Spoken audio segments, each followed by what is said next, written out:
एक वक्त था जब पूरी दुनिया में अमेरिका की तूती बोलती थी। इजराइल का नाम सुनते ही जेब में पेशाब कर दिया करते थे। अमेरिका का नाम सुनते ही खौफ के मारे थर थर कांपने लगते थे। लेकिन आज ईरान ऐसे मुकाम पर पहुंच चुका है जहां तमाम के तमाम अरब ममालिक ही ईरान का नाम सुनते ही पैरासिटामोल खाने के लिए भागने लगते हैं, क्योंकि ईरान का नाम सुनते ही इतना बुखार चढ़ जाता है जिसे उतारने के लिए दवाई की जरूरत है। पर ईरान ही एक वाहिद ऐसा मुल्क बन चुका है जिसके पास अमेरिका और इजराइल नाम की बीमारी का है मुकम्मल इलाज। सलाम, नमस्ते, सत श्री अकाल। मैं हूं आपके साथ हर्षिता मिश्रा और आप देख रहे हैं टाइम्स मेल। अमेरिका और इजराइल ने तमाम के तमाम मुसलमानों को एकजुट कर दिया है। ईरान के साथ आज हर मुसलमान एक हो चुके हैं। उनको शिया और सुन्नी से कोई मतलब नहीं, वो सिर्फ ईरान के साथ तन मन धन से खड़े हो गए। ईरान के लिए वो अपनी जान भी कुर्बान कर सकते हैं। ईरान के साथ घर बार, बैंक बैलेंस, गाड़ी घोड़ा सब कुछ बेचकर पैसे से मदद कर सकते हैं। पर अमेरिका और इजराइल के आगे झुक नहीं सकते। खुद अरब के जिन बादशाहों ने इजराइल और अमेरिका को अपना आका मान लिया है, उन अरब मुल्कों की आवाम ही ईरान के साथ खड़ी है।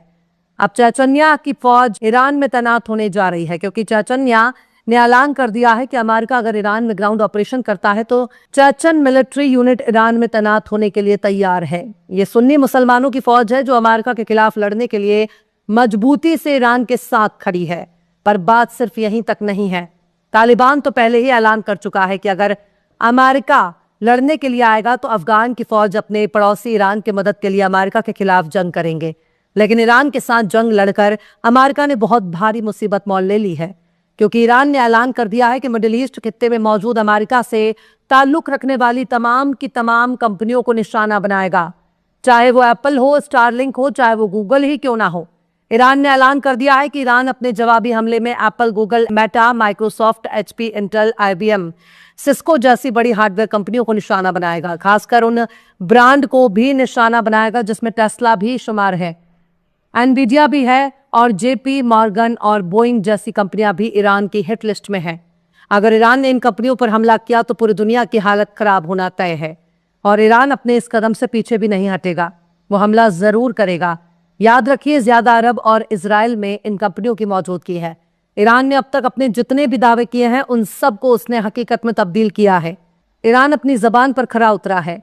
ईरान की आईआरजीसी ने इन कंपनियों को अमेरिका की हुकूमत से जुड़ी जासूसी एजेंट करार दिया है और कहा कि इनकी एआई और इंटरनेट कम्युनिकेशन इंडस्ट्री की सर्विस ईरान के अंदर अमेरिका और इजराइल के जरिए दहशतगर्दों की मदद कर रही है, कत्ल करने के लिए सटीक लोकेशन दे रही है। और अब ये तमाम कंपनियां ईरान की हिट लिस्ट में होंगी, क्योंकि इन कंपनियों की मदद की बदौलत ही ईरान के दुश्मनों ने ईरानी शहरियों को कत्ल किया, ईरानियों के खिलाफ जंग में अमेरिका और इजराइल की मदद की। लिहाजा आईआरजीसी ने कहा है, हम इन तमाम कंपनियों के कर्मचारियों को सलाह देते हैं कि वो अपनी जान बचाने के लिए तुरंत अपने वर्क प्लेस को छोड़ दें। इस इलाके के तमाम मुल्कों में इन दहशतगर्द कंपनियों के 1 किलोमीटर के दायरे में रहने वाले लोगों से गुजारिश है कि वे महफूज मुकामात पर चले जाएं, यानी जितना हो सके उन जगहों से अपनी दूरी बनाकर रखें, वरना सावधानी हटी तो दुर्घटना घटी। पर बात सिर्फ यहीं तक नहीं है। खत्मुल अंबिया हेडक्वार्टर ने सीधे सीधे धमकी दी है कि ईरानी आर्म्ड फोर्स किसी भी हमलावर का पाव काटने में देर नहीं करेगी। यानी सीधे सीधे अमेरिका को धमकी दे रहे हैं कि अगर तुमने अपनी फौज उतारी तो तुम्हारी फौज की टांग काट लेंगे। लेफ्टिनेंट कर्नल इब्राहिम जुल्फकारी ने कहा कि अमेरिकी सदर और ज़ायोनी हुकूमत के मुजरिम लीडरों ने ईरान के बारे में गलत अंदाजा लगाया था, पर यह तमाम बातें इतनी हल्की नहीं हैं जिन्हें नजरअंदाज कर दिया जाए, क्योंकि ईरान जो कहता है उसे पूरा करता है, अपनी जबान को खाली नहीं जाने देता। ईरान की खुफिया एजेंसी ने 4 सूबों में अमेरिका और इजराइल से ताल्लुक रखने वाले 54 भारी के फौजियों को गिरफ्तार किया, उनके हथियारों की नुमाइश भी कर दी है, जिससे अंदाजा लगाया जा सकता है किस हद तक ईरान के भीतर अमेरिका और इजराइल बड़े मंसूबों को अंजाम देने के फेर में है। लेकिन इतना तो है कि इजराइल और अमेरिका ने तमाम मुसलमानों को एकजुट कर दिया है, जिसकी वजह से रूस की मदद करने वाली दुनिया की सबसे बड़ी ताकतवर फौज आज ईरान में तैनात होने के लिए बेताब है। ईरान की प्रेस टीवी ने बताया कि चेचन मिलिट्री यूनिट ने अमेरिका के ऑपरेशन के पेश नजर ईरानी आर्म्ड फोर्सेस की हिमायत के लिए ईरान में तैनात होने का ऐलान कर दिया है। इसका सीधा सा मतलब है कि ईरान अकेला नहीं है। अरब के मुल्क भले ही कंधे से कंधा मिलाकर अमेरिका इसराइल के खिलाफ ना हो, लेकिन सुन्नियों की एक बड़ी तादाद ईरान के साथ कंधे से कंधा मिलाकर दुश्मनों के खिलाफ लड़ने को तैयार है।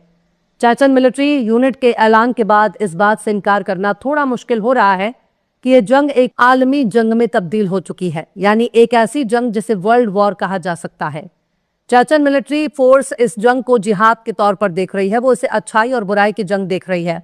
वो इस जंग को हक और बातिल के दरमियान की जंग मान रही है।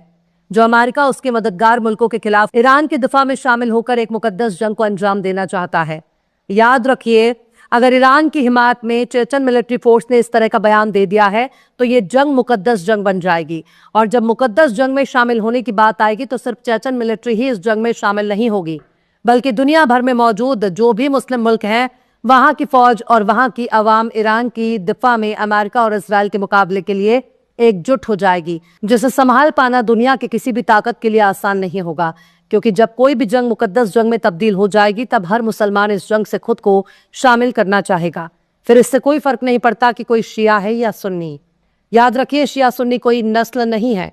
शिया सुन्नी इस्लाम को समझने का एक नजरिया है जो कभी तब्दील हो सकते हैं। शिया और सुन्नी ख्यालात हैं, और शिया और सुन्नी को एक प्लेटफॉर्म पर जोड़ने वाली शख्सियत का नाम मौला अली शेर खुदा है, जो सुन्नियों के लिए भी उतना ही अजीज हैं जितना शियाओं के लिए, और दुनिया के तमाम मुसलमानों के लिए पैगंबर से बढ़कर कोई नहीं है।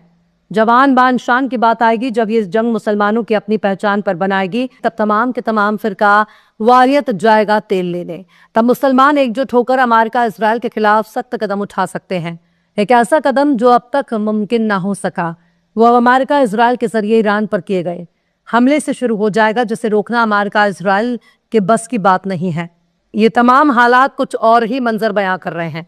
अब दज्जाल की आमद के इशारे मिल रहे हैं, क्योंकि अमेरिका के नेताओं ने भी इसे इस्लाम के खिलाफ ईसाई यहूदी जंग का नाम दिया है।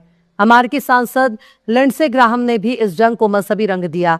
इजराइल के जायोनिस्ट भी बहुत पहले से मजहबी रंग दे रहे हैं, और जब पूरी दुनिया ही इसे मजहबी रंग बताने पर तुली है तो मुसलमान तो पैदाइशी मजहबी हैं। वो अपने मजहब के बगैर जिंदा रहने के बारे में सोच ही नहीं सकते। लिहाजा आमने सामने की जंग में, आर पार की जंग में, अपना वजूद बचाने की जंग में अमेरिका और इजराइल का अपना वजूद ही खतरे में आ सकता है।